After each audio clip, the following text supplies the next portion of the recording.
Il convient maintenant de faire un point précis sur cette dernière version de WordPress et sur son évolution. Dans cette formation, nous allons utiliser donc la dernière version de WordPress, la version 5. Cette version marque une rupture très significative par rapport aux versions précédentes et a nécessité un temps de développement nettement plus important, là encore par rapport aux versions précédentes. Cette version introduit un tout nouveau concept pour créer et rédiger les contenus. Ce nouveau paradigme s'appelle Gutenberg. Dans les versions précédentes, nous avions un éditeur de contenu qui ne proposait qu'un seul champ pour contenir tout le contenu rédactionnel. Cela ne permettait pas de concevoir des mises en forme et des mises en page élaborées. Le contenu rédactionnel était pris d'un seul contenant. Avec WordPress 5 et Gutenberg, vous allez concevoir vos contenus avec des blocs. Chaque bloc est spécialisé dans un type de contenu. Vous aurez ainsi des blocs pour insérer des titres, des blocs pour insérer des images, des blocs pour insérer des paragraphes de texte, des blocs pour insérer des images de fond, des vidéos, etc. Le changement de conception est donc radical. De ce fait, il convient d'aborder plusieurs problématiques amenées avec Gutenberg. La première problématique vient des sites WordPress déjà créés avec une version antérieure, bien entendu. Normalement, les contenus antérieurs à Gutenberg sont compatibles avec la version 5 de WordPress. Mais il est absolument fondamental de tester cette compatibilité. Vous devez impérativement tester si tous vos contenus sont parfaitement récupérés et parfaitement affichés avec WordPress 5 et Gutenberg. La deuxième problématique vient des extensions.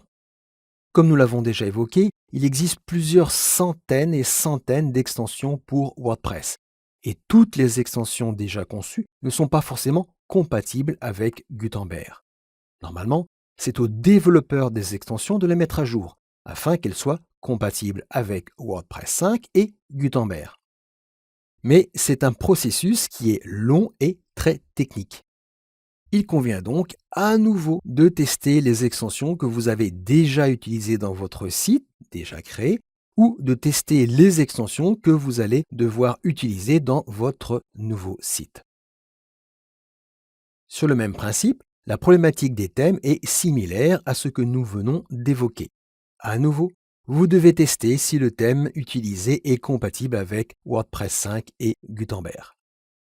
Quand vous allez mettre à jour un site existant ou quand vous allez créer un nouveau site avec WordPress 5 et Gutenberg, vous devrez impérativement vérifier si les extensions et le thème utilisé sont compatibles.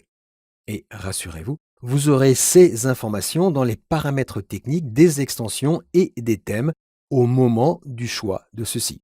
Nous allons bien sûr évoquer ces deux paramètres importants lorsque nous allons apprendre à gérer les extensions et les thèmes. Le développement de Gutenberg a été difficile en ce qui concerne son accessibilité pour les personnes ayant un handicap. Donc, si vous êtes concerné, il se peut que vous rencontriez quelques problèmes, mais qui seront naturellement rapidement résolus avec les mises à jour à venir. L'utilisation de WordPress 5 avec Gutenberg sur smartphone et tablette peut éventuellement, dans certains rares cas, poser quelques problèmes qui seront eux aussi, soyons-en sûrs, rapidement résolus dans les semaines à venir. Il est un autre point très important qu'il nous faut aborder, c'est l'évolution de WordPress et de Gutenberg. Vous devez savoir que WordPress et Gutenberg évoluent de manière séparée. Pour être très précis, sachez que Gutenberg est une extension pour WordPress. Cela veut dire qu'il y aura des mises à jour indépendantes pour WordPress et pour Gutenberg. Ceci implique qu'à l'avenir, il pourrait y avoir quelques différences entre ce que vous allez apprendre de l'utilisation de Gutenberg dans cette formation et ce que vous pourrez avoir par la suite consécutivement aux mises à jour que vous pourrez faire. Maintenant, vous connaissez les points essentiels sur l'évolution de WordPress et de Gutenberg que vous devez impérativement connaître.